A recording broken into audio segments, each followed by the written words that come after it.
Namibie. Le secret le mieux gardé d'Afrique. Imaginez un pays africain où vous pouvez littéralement dormir à la belle étoile, au milieu de nulle part, sans aucune crainte. Où les animaux sauvages se promènent librement à côté des humains. Où les tribus locales non seulement vous accueillent dans leur village, mais vous invitent à dormir dans leur hutte, à partager leurs repas, à vivre comme l'un des leurs. Cela semble impossible, n'est-ce pas? Pourtant, cet endroit existe, il s'appelle la Namibie, et c'est probablement le pays le plus sous-estimé de tout le continent africain. Ce que vous êtes sur le point de découvrir va complètement changer votre idée de l'Afrique. Le géant vide qui cache des merveilles. La Namibie est située sur la côte sud-ouest de l'Afrique, coincée entre l'océan Atlantique à l'ouest et le désert du Kalahari à l'est. Elle est bordée par l'Angola au nord, la Zambie au nord-est, le Botswana à l'est et l'Afrique du Sud au sud. Avec 800 000 km², elle est grande comme une fois et demie la France, mais ne compte que 2,5 millions d'habitants. Pour vous donner une idée, c'est l'un des pays les moins densément peuplés au monde. Il y a littéralement des centaines de kilomètres où vous ne rencontrerez âme qui vive. Seulement du sable, des rochers, des ciels infinis et un silence qui vous remplit l'âme. Mais cette immense vacuité est exactement ce qui rend la Namibie si spéciale. Ici, la nature règne en maître d'une manière que vous trouverez difficilement ailleurs en Afrique. Le désert qui rencontre l'océan. La côte namibienne abrite l'un des phénomènes les plus surréalistes de la planète. Le désert du Namib, le plus ancien du monde avec ses 80 millions d'années, qui plonge littéralement dans l'océan Atlantique. À Sandwich Harbour, vous pouvez voir des dunes de sable de 300 mètres de haut se jeter directement dans la mer, avec les vagues qui les lèchent. C'est un paysage si étrange qu'il semble retouché. Mais le véritable spectacle se trouve à Sossusvlei, où se dressent les plus hautes dunes du monde. Des dunes qui atteignent 400 mètres de haut, avec une coloration rouge-orangée si intense qu'elle semble peinte. Au lever du soleil, lorsque la lumière rasante crée des contrastes incroyables entre lumière et ombre, ces dunes deviennent des œuvres d'art vivantes. Et puis il y a Deadvlei, une plaine blanche et salée où se dressent des arbres morts depuis 600 ans, des squelettes noirs sur le sable blanc et les dunes rouges en arrière-plan. Cet endroit est si photogénique qu'il est devenu l'un des lieux les plus photographiés d'Afrique, et pourtant, voir de vos propres yeux ces troncs tordus qui défient le temps vous laissera littéralement sans voix. La côte des squelettes et ses mystères. Si Sossusvlei est belle, la côte des squelettes est à la fois inquiétante et fascinante. Cette bande côtière de 500 km de long a été nommée ainsi en raison des nombreuses épaves de navires qui gisent sur la plage, rouillées et à moitié ensevelies par le sable. La combinaison de courants marins dangereux, de bancs de brouillard très denses et de mers orageuses a rendu ce tronçon mortel pour les marins pendant des siècles. Marcher au milieu de ces épaves fantômes, avec le vent qui hurle et le brouillard qui monte de l'océan, est une expérience à vous donner la chair de poule. Mais la côte cache aussi une surprise. Des milliers de phoques qui vivent dans d'énormes colonies bruyantes et malodorantes. Et là où il y a des phoques, il y a aussi leurs prédateurs.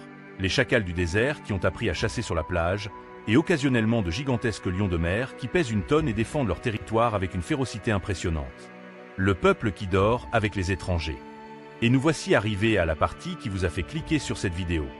En Namibie, il existe des tribus, en particulier les Timba dans le nord du pays, qui pratiquent une hospitalité presque incompréhensible pour nous occidentaux. Lorsqu'un visiteur arrive dans un village Imba, il est accueilli comme un membre de la communauté. Il n'est pas rare que les familles offrent littéralement leur maison, leur hutte, pour loger les invités. Ils dorment avec eux, mangent avec eux, partagent tout. Mais il y a plus. Dans certaines tribus, il existe une ancienne tradition appelée Okushpisa Omukazandu, qui signifie littéralement offrir sa femme à un invité. Avant que vous ne tiriez de mauvaises conclusions, laissez-moi vous expliquer. Ce n'est pas ce que vous pensez. Cette pratique a des racines culturelles profondes liées à l'idée d'hospitalité suprême et à la conviction que refuser quelque chose à un invité porte malheur. Dans certaines communautés nomades, où les hommes partaient pendant des mois pour les transhumances, cette pratique servait également à garantir que les femmes ne restaient pas seules et vulnérables. Aujourd'hui, cette tradition disparaît rapidement, remplacée par des formes d'hospitalité plus modernes, mais tout de même incroyablement généreuses. Les Imba restent l'une des dernières tribus semi-nomades d'Afrique, et leurs femmes sont reconnaissables à leur peau couleur rouge ocre, obtenue en s'enduisant une pâte faite d'ocre, de beurre et d'herbes aromatiques qui les protègent du soleil féroce du désert. Le paradis de la faune sauvage. Si vous pensez que la Namibie n'est qu'un désert, vous vous trompez lourdement. Le parc national d'Etosha est l'un des meilleurs endroits en Afrique pour voir des animaux sauvages. Et je le dis ayant visité les parcs les plus célèbres du continent. La différence? À Etosha, les animaux viennent à vous. Le parc est organisé autour d'une gigantesque plaine salée, et les points d'eau dispersés le long de ses limites attirent des milliers d'animaux. Vous pouvez vous asseoir dans votre voiture ou dans les camps aménagés et voir défiler éléphants, rhinocéros, lions, guépards, girafes, zèbres, antilopes de toutes sortes. La nuit, les points d'eau éclairés deviennent des théâtres naturels où se jouent des drames de vie et de mort.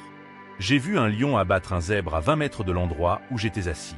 La nature ici ne se cache pas, elle se montre dans toute sa brutalité et sa beauté. Le pays le plus sûr et le plus stable d'Afrique.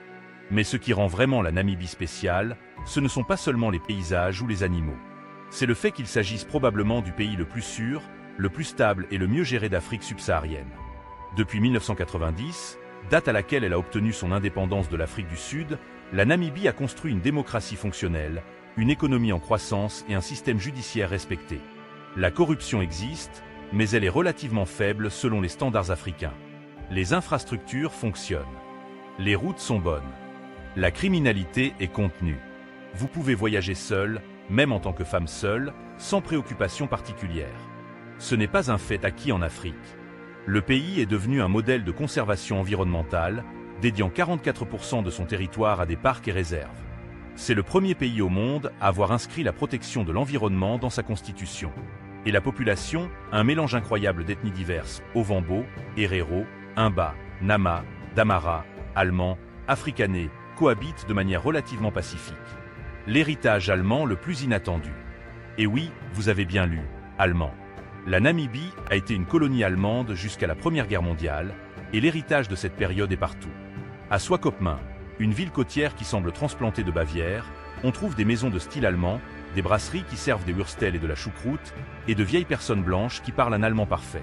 C'est surréaliste de se promener dans cette ville et de se sentir en Allemagne, alors que l'océan Atlantique frappe les vagues à quelques mètres et que le désert commence littéralement de l'autre côté de la rue. Windhoek, la capitale, possède une église luthérienne allemande de 1900 qui domine le centre. Les noms des rues sont encore à moitié en allemand et à moitié en anglais. Cette fusion entre Afrique et Europe crée une atmosphère unique que vous ne trouverez nulle part ailleurs sur le continent. Le futur lumineux d'un géant aimable. La Namibie est souvent appelée le géant aimable de l'Afrique, en raison de sa nature pacifique et accueillante. Dans un continent souvent ravagé par les guerres, la pauvreté et l'instabilité, ce pays représente ce que l'Afrique pourrait être. Fière de son identité, ouverte au monde, respectueuse de l'environnement, capable de cohabitation pacifique entre différentes cultures. Certes, elle n'est pas parfaite. Il y a encore de la pauvreté, surtout dans les zones rurales. Le chômage des jeunes est élevé.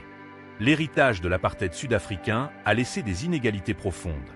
Mais la direction est la bonne, et visiter la Namibie signifie voir une Afrique différente de celle que les médias nous montrent quotidiennement. Une Afrique d'espoir, de beauté et de possibilités infinies. Alors, de quelle ville ou de quel pays regardez-vous cette vidéo? Connaissiez-vous la Namibie auparavant? Aimeriez-vous la visiter et peut-être dormir dans un village traditionnel? Écrivez-le dans les commentaires. Je suis vraiment curieux de savoir ce que vous en pensez. Et si ce voyage vous a fait découvrir un pays dont vous ignoriez l'existence, cliquez sur le bouton Hype juste à côté du j'aime. C'est entièrement gratuit, mais cela aide énormément la chaîne à grandir et à vous apporter de nouveaux contenus incroyables comme celui-ci. Merci beaucoup si vous le faites, c'est un petit geste qui signifie beaucoup pour nous. Et maintenant, ne vous arrêtez pas là. Cliquez sur l'une des vidéos que vous voyez à l'écran pour découvrir d'autres merveilles cachées de notre planète. On se voit dans le prochain voyage.